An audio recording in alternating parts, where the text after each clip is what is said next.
Shalom semua, saat ini kita akan belajar tentang apa sih yang dimaksud dengan lahir baru.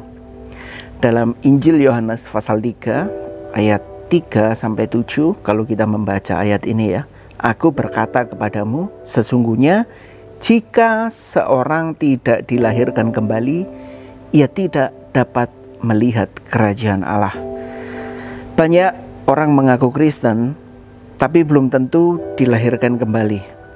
Jadi apa sebenarnya maksud Tuhan Yesus waktu ia berkata kepada Nikodemus, engkau harus dilahirkan kembali?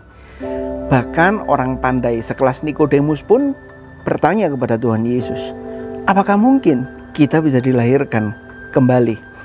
Nah, ini yang mau kita pelajari, tentang makna dilahirkan kembali yang dikatakan oleh Tuhan Yesus.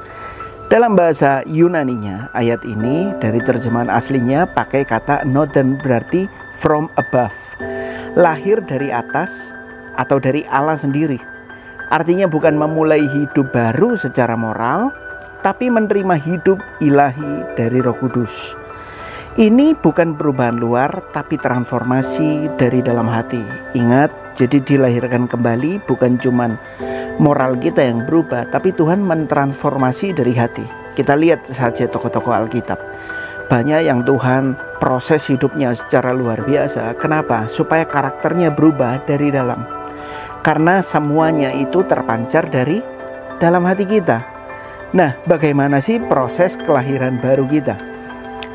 Yang pertama, melalui pekerjaan Roh Kudus. Kalau kita melihat dalam Yohanes 3 ayat 5-6, yang lahir dari daging adalah daging, yang lahir dari roh adalah roh.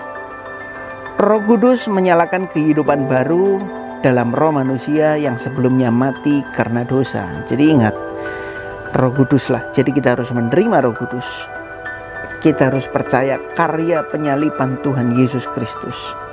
Yang kedua, melalui firman Allah. Jelas dalam 1 Petrus 1 ayat 23 mengatakan, firman Allah menembus hati, menyalakan iman, dan membuka jalan bagi kelahiran baru. Karena itu tidak ada kelahiran baru tanpa kebenaran firman yang diberitakan.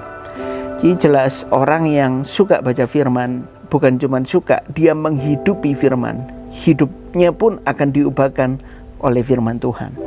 Jadi kelahiran baru memang tidak terlepas dari peran kita menghidupi kebenaran firman Tuhan. Lalu yang ketiga, melalui iman kita kepada Kristus. Dalam Yohanes 1 ayat 12-13 dikatakan, tetapi semua orang yang menerimanya diberinya kuasa menjadi anak-anak Allah. Perhatikan ayat ini. Kita diberikan kuasa menjadi anak Allah. Jadi bukan karena kehendak kita, tapi karena kehendak Allah sendiri. Saat seseorang menerima Yesus bukan hanya sebagai juru selamat, tapi juga Tuhan atas hidupnya. Roh Kudus menandai dia sebagai milik Allah. Banyak orang Kristen yang menjadikan Tuhan sebagai berhala, bukan berharga. Apakah saat ini kita menjadikan Tuhan sebagai berhala? Contohnya ketika kita ada maunya saja, ketika kita ada perlunya saja, baru kita datang berdoa, baru kita berpuasa, baru kita minta kepada Tuhan, baru kita intim sama Tuhan.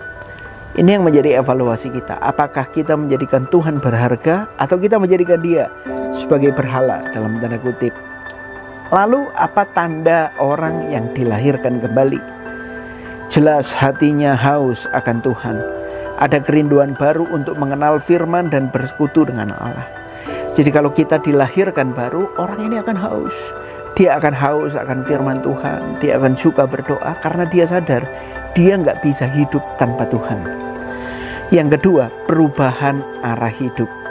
Bukan tanpa dosa, tapi sekarang benci dosa dan berjuang melawan dosa. Memikul salibnya setiap hari. Ada orang-orang yang mengaku Kristen, tapi ternyata masih menikmati dosa. Masih hidup di dalam dosa. Tetapi kalau kita dilahirkan kembali, kita akan mengalami perubahan arah hidup. Lalu yang ketiga, yang kelihatan dari orang yang dilahirkan kembali adalah kasih kepada sesama. Jelas hidup dalam kasih kepada sesama, mengampuni, memaafkan, hidup jadi berkat. Lalu yang keempat, ada damai dan sukacita batin. Bukan dari keadaan, tapi dari kehadiran Roh Kudus. Jadi orang Kristen yang beriman, sukacitanya, ucapan syukurnya tidak ditentukan dari situasi kondisi, tapi ditentukan dari keputusan sikap hati. Dan orang yang dilahirkan kembali adalah orang yang senantiasa bersyukur dalam situasi dan kondisi apapun. Apakah kita hanya lahir dari keluarga Kristen? Oh, saya sudah Kristen dari lahir. Tapi pertanyaannya sekarang, apakah kita sudah dilahirkan kembali? Jadi lewat renungan firman Tuhan ini, marilah kita menyadari bahwa kalau kita mau melihat kerajaan Allah, kita harus dilahirkan kembali. Bukan dilahirkan dari daging dan mengikuti keinginan daging, tapi dilahirkan dari roh dan mengikuti kehendak Roh Kudus. Kiranya renungan ini memberkati kita semua, kita menjadi orang yang lahir baru. Tuhan Yesus memberkati.